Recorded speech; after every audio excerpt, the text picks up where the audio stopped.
Salve, salve diretoria, um grande abraço a todos vocês, sejam muito bem-vindos ao canal Giro Vascaíno. Nesse sabadão do dia 30 de agosto de 2025, iremos falar sobre muitos detalhes aí do mercadão da bola do Vasco. Sobre a situação do Diego Carlos. E aí, vai ter ou não situações em relação a esse zagueiro que pertence ao Fenerbahçe? O zagueiro uruguaio Alan Saldívia do Colo-Colo vai ter alguma situação em relação a isso? É contrato de empréstimo com obrigação de compra? O Vasco vai exercer a contratação desse jogador? E vamos falar também sobre a situação do time. O Vasco terá mudanças para enfrentar o Sport amanhã às 20h30 na Ilha do Retiro. Recordando e viver. Para quem sabe, quando o Vasco enfrentou o Sport da última vez na Ilha do Retiro, teve muito problema. Vamos comentar também sobre a questão aí dessas movimentações aí do mercadão da bola. Então, conto com a sua presença, participação aqui e cola conosco, deixe o seu like, fortaleça o nosso vídeo aqui, compartilhe, divulgue, deixe o seu comentário para mim saber a sua opinião e além disso, hype o nosso vídeo.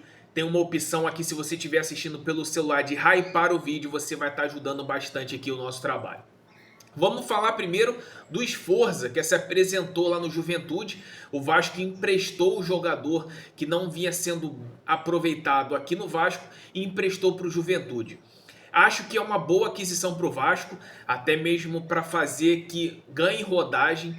O Sforza estava precisando disso. Era um jogador que realmente não tinha condições. Eu achava, na minha opinião, que até pelo estilo de jogo dele, o Fernando Diniz daria algumas oportunidades, mas parece que o treinamento do Sforza era muito abaixo do que o Fernando Diniz gostaria para o seu time. E aí o Vasco não viu a condição de ter que se envolver em alguma situação contra o clube para emprestá-lo. E o Juventude demonstrou interesse, então o Sforza, tomara que ele consiga aí desempenhar o futebol dele, tomara que ele consiga fazer um bom trabalho até o final do ano e que ele ajude o Juventude a sair do rebaixamento, muito com suas atuações, porque aí o Vasco ganha muito com isso. O que ganha com isso, Bruno? Se o Juventude é um candidato igual ali, parelho com o Vasco precisa vender esse ativo o mais rápido possível. Até porque o Vasco deve ainda o News Old Boys, a equipe argentina que tinha o seu passe em relação a esse jogador.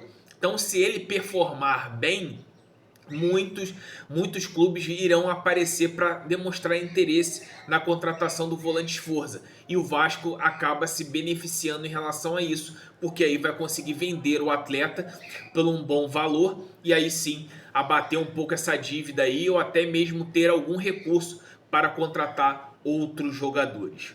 Agora vamos falar sobre a questão aí do zagueiro Diego Carlos, do Fenerbahçe da Turquia. Jogador que já teve passagens pelo Aston Villa e foi muito bem no Aston Villa. Eu não sei porque na época ele saiu do Aston Villa. Muito também por conta, talvez até pela questão do desempenho, ou talvez pelo Fenerbahçe ter feito uma proposta que o Aston Villa precisava, mas é um zagueiro que tem bons números. Por mais que ele sofreu nos últimos 12 meses em relação a lesões, e muito boa parte dessas lesões foi lesão tudo muscular, mas é um zagueiro que acrescentaria muito nesse elenco do Vasco.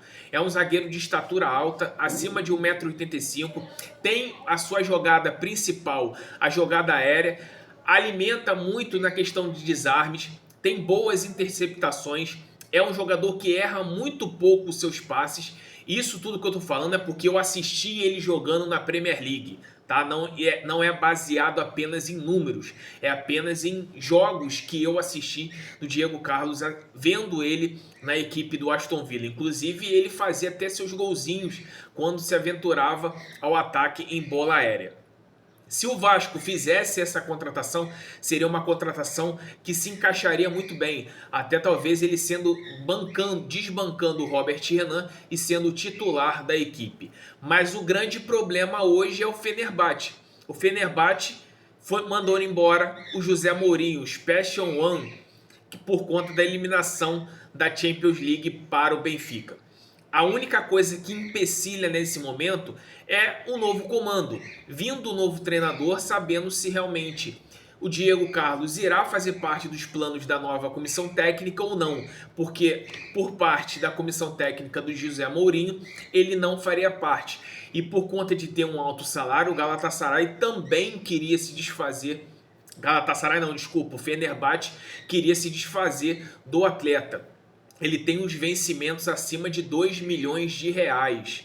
Acho que vale a pena.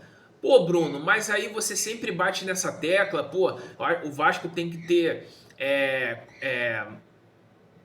situações aí de caixa, tem que ter responsabilidade fiscal, essa é a palavra, mas assim, você ter responsabilidade fiscal contratando Maurício Lemos por 450, contratando Lucas Oliveira, não sei o salário, contratando Lucas Freitas, também não sei o salário. Talvez se você juntar o salário desses 3 jogadores, será que você não paga um Diego Carlos que é superior aos 3 que eu citei acima? Então, assim, a responsabilidade fiscal, ela vai quando você consegue mapear bons jogadores, por mais que você pague salário um pouco alto, mas que pelo menos vai te produzir dentro de campo. O que adianta você contratar jogadores com altos salários que não te produzem absolutamente nada dentro do campo? Maurício Lemos não atua há muito tempo. Foi contratado, todo mundo sabia que ele estava encostado no Atlético Mineiro há 1 ano. E mesmo assim o Vasco fez uma proposta e adquiriu ele por um salário até muito maior do que ele ganhava no Atlético Mineiro. Trouxe o Lucas Oliveira. O que rendeu o Lucas Oliveira?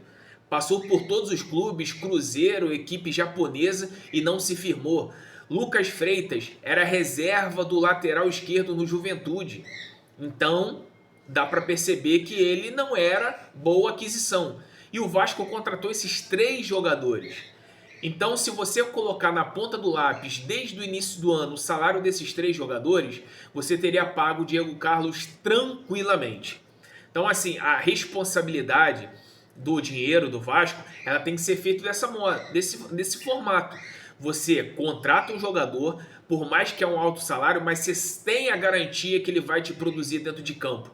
Não comparativo o que aconteceu aí na gestão que contratou jogadores ridículos com salários altos e que não produzem absolutamente nada. A gente vê aí o Lloyd Augusto, que veio da Turquia com números piores do que o Serginho, e aí, ó, tá agora aí com um salário quase acima de 500 mil reais e o cara nem é relacionado.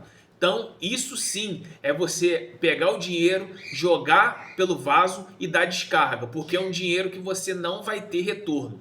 Então, eu acho que vale a pena muito você fazer a aquisição dessa contratação do Diego Carlos, até pela questão da experiência que ele tem.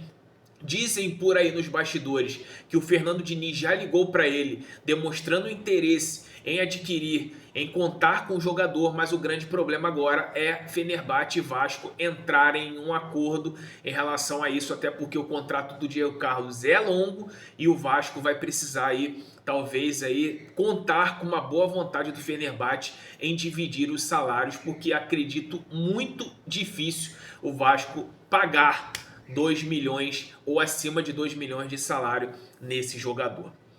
Agora a gente vai falar sobre o jogador uruguaio, Alan Saldivia, de 23 anos. Jogador defensor do Uruguai, que ele tem, que joga no Colo-Colo. O contrato dele vai até 2026. O Vasco fez uma proposta de empréstimo com obrigação de compra, tá?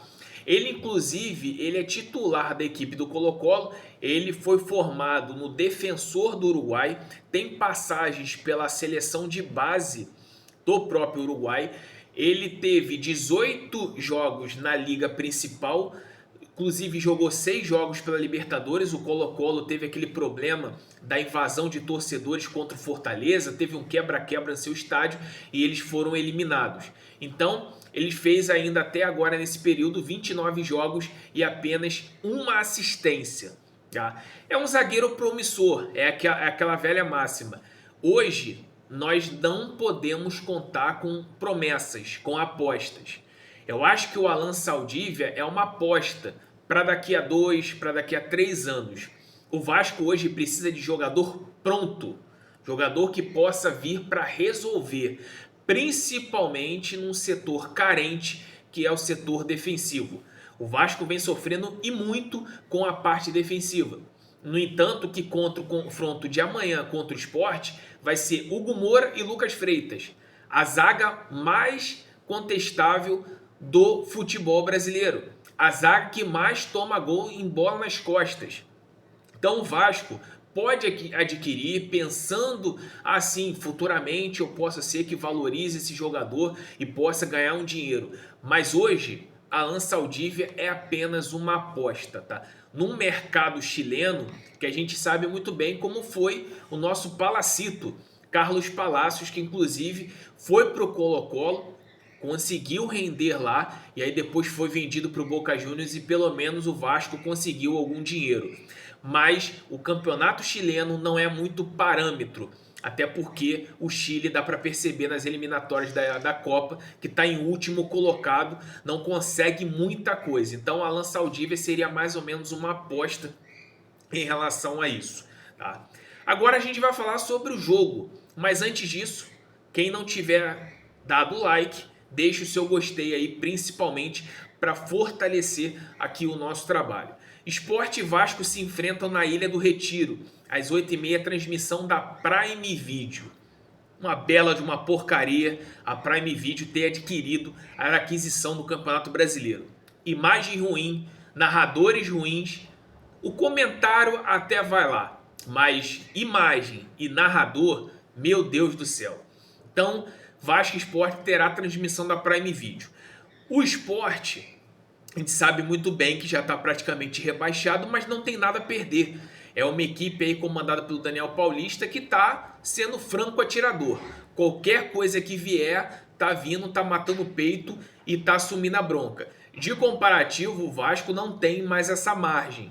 E a gente sabe muito bem no último confronto entre Sport e Vasco na Série B o que aconteceu. O Raniel indo lá na torcida do Sport, cobrando, chincalhando, fazendo aquela famosa provocação com a torcida. Muito sabendo disso, é realmente um confronto muito difícil para o Vasco. E o Vasco é meio que obrigado a vencer. Por quê? O Vasco tem apenas alguns pontos acima do rebaixamento. E o Vasco precisa pontuar de qualquer maneira. O Vitória joga na rodada, o Juventude joga na rodada. Então, o Fortaleza, muito menos. Então, o Juventude, por exemplo, pega o Ceará hoje. Então, a gente vai ter que torcer por Ceará vencer a partida para que o Juventude não consiga pontuar. Além disso, tem o Vitória, tem a questão do Fortaleza e tem as equipes que estão acima do Vasco. Porque se o Vasco não vencer, as equipes de cima vão começar a vencer e vão se distanciar. E aí a situação vai ficar muito agravante. Então o Vasco tem que pontuar. É obrigação o Vasco vencer esse jogo contra o Sport. A princípio, o time base será Léo Jardim, Puma Rodrigues, Paulo Henrique deve ficar de fora, Hugo Moura, Lucas Freitas, Lucas Piton. Graças a Deus, Fernando Diniz ouviu as nossas preces e Barros será titular novamente ao lado de Jair. Coutinho, o meia centralizador, Nuno Moreira na esquerda, Ryan na direita e Verratti. Existe uma dúvida que vai ficar até amanhã sobre a questão do centroavante. Se o Diniz vai colocar o DVD para ter um ataque mais móvel ou ele vai colocar o Verratti para ser aquele pivô, aquele centroavante dentro da área. Então, esse é o time base que vai enfrentar o Sport, mas amanhã a gente vai estar falando um pouquinho mais sobre isso. Gostaria de agradecer a todos que estiveram presentes e vendo esse vídeo. Conto com a sua participação, hype o vídeo, tem uma opção aqui de hypar o vídeo, você vai estar recomendando esse vídeo para mais e mais pessoas, deixe o seu like, se inscreva em nosso canal, ativa o sino de notificações para você receber as novidades aqui do canal, compartilhe, divulgue para mais e mais vascaínos em grupos de WhatsApp, Facebook, Instagram, Telegram, seja lá quem for. E também se torne membro aqui a partir de R$ 2,99. Você vai estar ajudando financeiramente aqui o nosso trabalho. sempre colaborando até mesmo para ajudar o YouTube a recomendar mais os nossos conteúdos. Um grande abraço a todos, um ótimo sábado para todos vocês, fiquem com Deus e não deixe de deixar o seu comentário, é muito importante ouvir a sua opinião.